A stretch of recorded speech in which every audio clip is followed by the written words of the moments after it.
Okay, everybody, vaccinations, very important lecture from the exam point of view and also from the SPLE point of view.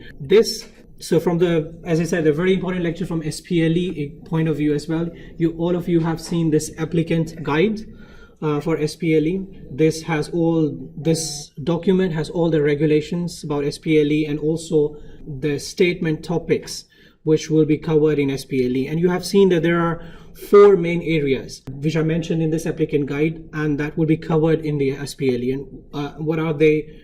The basic sciences, and then pharmaceutical sciences. Number 3 is social and behavioral sciences, and number 4 is clinical sciences. And in clinical sciences, you will see that there is a topic for identify. So in clinical sciences, the 4th area, there is a topic identify the role of immunization to decrease in prevention of the diseases and health promotion. So that's an important area. The vaccination area, which is mentioned in applicant guide. So that means there will definitely be questions about vaccinations and immunizations in SPLE. Okay, so these are the things we'll go through. They look a lot, but we'll quickly go through them. So let's start with the types of immunity first. So there are 2 main types of immunities. One is active immunity. This is just a revision. I think you might have covered that in your microbiology. There are 2 main types of immunities, active immunity and passive immunity. Active immunity, so just bear in mind the main difference between active immunity. Active immunity is the immunity which is produced by the individual's own immune system. So that basically means that your body produces antibodies. Okay, it's not that I'm injecting antibodies from outside into your body. It's your own body making the antibodies. That's called active immunity. Passive immunity is the opposite of that, which is produced by some animal or some other human beings and transferred to another. So that what that means is that we have antibodies from some animal or we make them in lab and then we inject those antibodies into your body. That's called passive immunity. Active immunity, the other common difference is active immunity is in this manner has a delayed onset. So it's so once we stimulate your body to produce antibodies, like in active immunity, we stimulate your body somehow to make antibodies. It has a delayed onset. So that means your body takes some time to develop antibodies. So that's why it says it has a delayed onset. Whereas passive immunity is a rapid onset. So you can just think that it's the antibodies I'm injecting in your body. So they will start working as soon as we inject in your body. So that's why it says it's a rapid onset. The other important difference is that active immunity may be acquired by having an active disease or vaccination. So how do we stimulate your body to produce antibodies? There are 2 ways. Your body can have a disease, for example, like chickenpox, and then later on your body will start developing antibodies as a response to that. So that's how your body is stimulated to produce antibodies in the active immunity. Or we can inject something like some inactivated vaccines into your body, and as a result of that your body start developing antibodies. And whereas in passive immunity, all types of blood products, they contain antibodies. The other difference between which is not mentioned here, but that's an important one, which is active immunity lasts longer. So it lasts for about years, whereas passive immunity is short for duration. Okay, so it may be effective only for a certain small period of time, and that's it. So just bear in mind the main differences between active immunity and passive immunity. In the exam, you may get a question about write down the differences between active immunity and passive immunity. Okay, so just to recap quickly, active immunity is where your body is stimulated to produce antibodies, whereas passive immunity is just like ready-made antibodies injected into your body. Active immunity has a delayed onset, passive immunity has a rapid onset. And the active immunity lasts longer, whereas passive immunity is for short duration. Okay. Now, related to active immunity and passive immunity is active vaccination and passive vaccination. So active vaccination is when, again, the vaccination or something which we inject, and as a response, your body starts producing antibodies. Okay. This is not ready-made antibodies. This is something else we'll talk about that later, which we inject into your body, and as a result of that, your body starts producing antibodies. That's active vaccination. And passive vaccination, as related to the passive immunity, is just like ready-made antibodies, the introduction of antibodies, right? So if you understand what active immunity and passive immunity is, active vaccination and passive vaccination are just related to them, okay? So you might be thinking, so passive vaccination is just like, as I said before, it's like ready-made antibodies we inject into your body. So why are these, or when these passive vaccination is important? It's important when we have to do a prophylaxis of infectious diseases. So for example, somebody is exposed to a certain disease, right? And then they do not develop the disease straight away, because there is some like incubation period. So for example, if you're exposed to hepatitis B virus, you will not develop the disease straight away. It will take some time, and then you will develop the disease. So that's in between period is called incubation period. So in that incubation period, we can give that person the antibodies which will prevent developing the disease. Does that make sense? For example, you take an example of hepatitis B. If somebody is exposed to hepatitis B virus, such as any blood which was taken from hepatitis B patient, if you're exposed to hepatitis B virus, you will not develop the disease straight away. It will take some time, and after that time, you will develop the hepatitis B disease. In that time in between, it's called the incubation period. Okay, in that time, what can we do? We can give passive vaccination, not active, passive vaccination, which is like ready-made antibodies, and then that will prevent developing the hepatitis B disease. Okay, so yeah, like prophylaxis. That's prophylaxis of infectious disease. So that's what mentioned here as well. Hepatitis B immunoglobulin is administered in that incubation period. Another situation where hepatitis B immunoglobulins, what that is also called antibodies, is that when a child is born to a mother and the mother had hepatitis B infection. Okay, so when the child is born and the mother had hepatitis B, then we give these antibodies to the child as well. Prophylaxis or therapy, that's the other situation where it can be used as a treatment as well, and that's an example where of varicella zoster immunoglobulins antibodies are given to the patients who are immunocompromised. And so this is the case when it's used as a prophylaxis. This is the use when it can example where it can be used as a prophylaxis as well as treatment. And this is an example where it can be used as a treatment when a patient is born or genetically they do not have antibodies. So in that case, we inject the antibodies as well. Simultaneous administration of active and passive vaccination. So this is a very important thing to understand. Now, you know that active vaccination is not the antibodies. Active vaccination is something we inject into your body, and as a result of that, your body starts making antibodies. And passive vaccination, on the other hand, is like the ready-made antibodies itself. Now, the question is that can we give active vaccination and passive vaccination to somebody at the same time? What do you think? Yes. The answer is yes, we can give active vaccination and passive vaccination to people in some situations. And the examples are where, again, hepatitis B. Infants who are born to mothers with a hepatitis B infection. So the babies who are born to a mother and the mother had hepatitis B, in those cases we give them the hepatitis B antibodies and also the hepatitis B vaccination as a regular pediatric schedule. Okay, so simultaneous administration. So there are situations in which we can administer active vaccination and passive vaccination together, and the examples are here. In hepatitis, this is hepatitis B vaccine, and this is hepatitis B immunoglobulin. So that's active vaccination and that's passive vaccination, which are the like antibodies. And this is an example where we can administer both of them together. The other example is as the tetanus. So there are some situations in which we can administer tetanus vaccine and the tetanus immunoglobulins In other words, the active vaccination and passive vaccination together. So active vaccinations are of two types. One is live attenuated vaccines, and the others are inactivated vaccines. Live inactivated, okay, as we've got here. So live attenuated, the word attenuated means the weakened.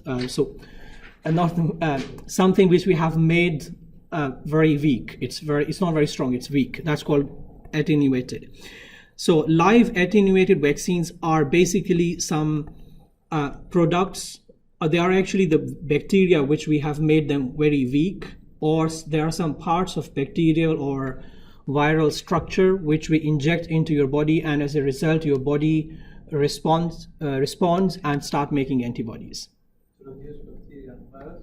Sorry? To reduce the virus and bacteria? Live attenuated vaccines these are produce modified virus or bacteria to produce immunity. So these are like live bacteria or virus, but we have made them very weak. It's like a stimulant. Yeah, like stimulant. So we inject into your body bacteria or virus, and as a result your body's immune system responds and start making antibodies.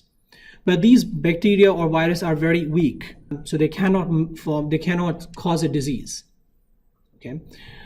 Whereas inactivated vaccines are actually the fraction, or as I said, this like a structure, any structural or any part of the virus or bacteria which we inject into the body, and as a result your body starts making antibodies.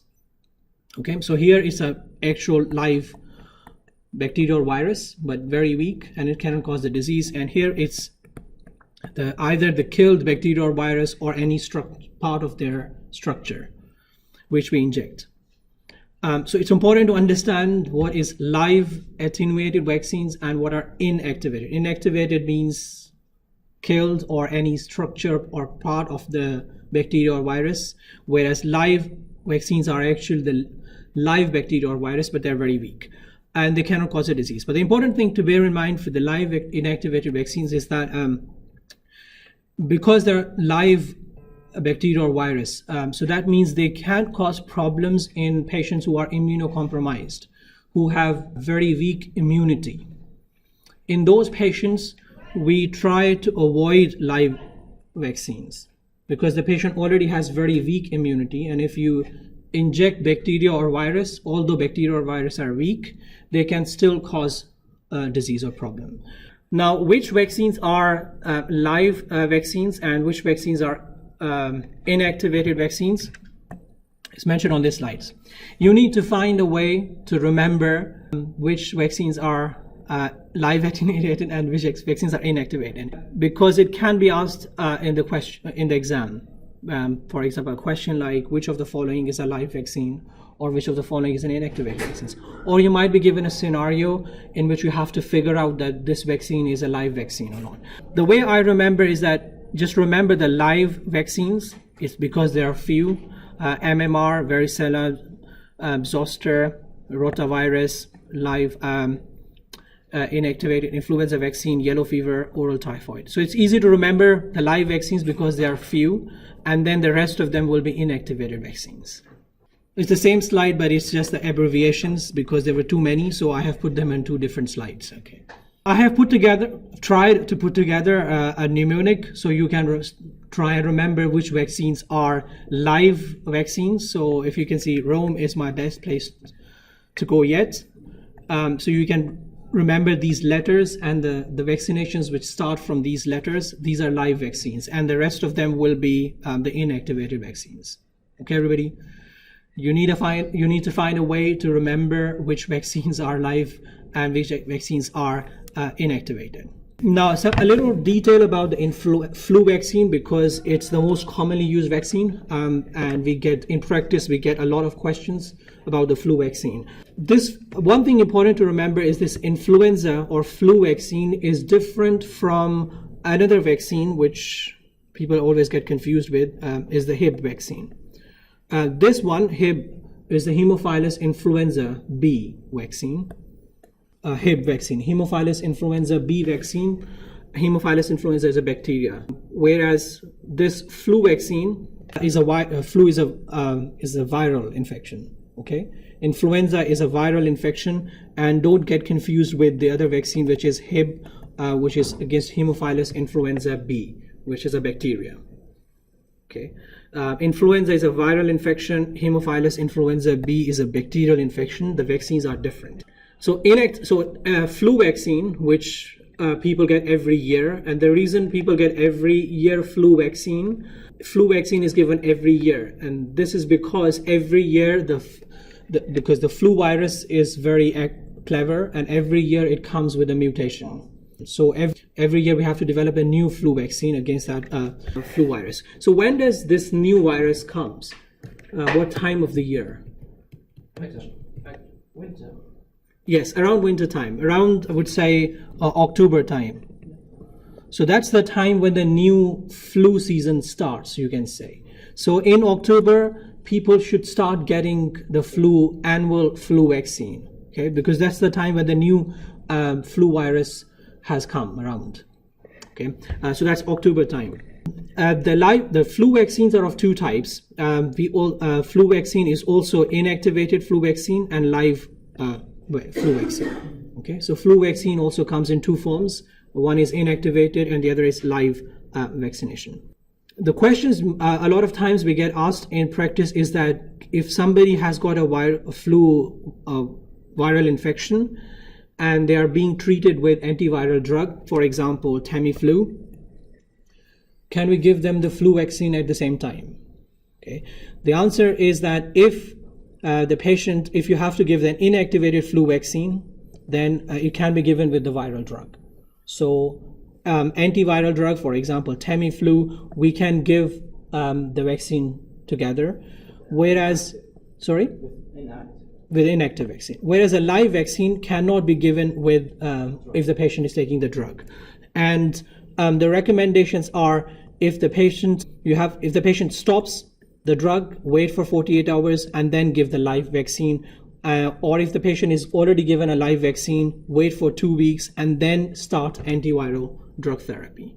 So in short, if you get a question asked that whether we can give antiviral drug with the vaccine, the answer is that yes, you can give inactivated flu vaccine with antiviral drug, but with live vaccine, it cannot be given at the same time. With the antiviral drug, you have to wait. Okay, and these are the recommendations. Okay, if somebody asks you a question that I am taking Tamiflu because I have a viral infection, right? I'm taking Tamiflu medicine. Can I take the flu vaccine now at the same time? Yes, I can. You can take inactivated vaccine while you're taking the viral drug at the same time. But if you're taking viral drug and you cannot take the live vaccine, because flu vaccine, as I said, comes in two forms, inactivated and the live. Inactivated vaccine you can take with antiviral drugs, whereas the live vaccine you cannot take at the same time with the viral drug. Okay, that's all you need to remember. Okay, this slide is just for your information that live flu vaccine should not be administered to these people. And the important things to remember are pregnant women and the people who have, it's not mentioned here, but the people who have less immunity, for example, immunocompromised such as AIDS patients, they should not be given the live vaccines. One thing to remember, which is not mentioned in the slides, is for your information that when the you can start giving flu vaccine at what age? 7. Flu vaccine is recommended actually now for everybody. And you can start giving it from 6 months onward. So when the baby is 6 months old, we can start giving them annual flu vaccine. Okay, but it's not recommended for less than 6 months. Above 6 months, we can start giving flu vaccine every year. And one other thing to remember is that if the child is 7 years old, let's say the child is less than 7 years. If the child is less than 7 years and you are giving the flu vaccine for the first time, you have to give 2 doses in one flu season. Doesn't make sense. Because their body will, you need a booster dose to start making the antibodies. So again, a very important point to remember, if the child is less than 7 years and you're giving flu vaccine for the first time, you have to give 2 doses in one flu season. And the duration between 2 doses should be at least 4 weeks. So a month? Yes, a month, yeah. So for example, a child is 5 years old and he is going to receive the flu vaccine for the first time in life. So you and it's November time. The child comes, you give the first dose, November, and then you should also give the next dose in the same flu season, maybe December or January or February. At least 4 weeks, after 4 weeks, at least after 4 weeks. But if the child is more than 7 years or adult and you're going to receive flu vaccine for the first time in life, then you just get the one shot in one flu season as normal. Everybody understand that point? If the child is less than 7 years old going to receive flu vaccine first time, the child should receive 2 doses in one flu season. Okay, like 2 vaccines in one flu season. What is the reason? The reason is that because the child's immunity is not fully developed, so they need more vaccine to stimulate their body to start making antibodies. When you give the flu vaccine, it takes about 2 weeks to start making the antibodies, right? So you get a flu vaccine now, and after 2 weeks, your body will start making the antibodies. So these 2 weeks in between is the time when you can still get a flu virus infection. Does it make sense? When you get a flu vaccine, it takes 2 weeks, and then your body start making antibodies, and you'll have the protection. So these 2 weeks in between, you can still get a viral infection.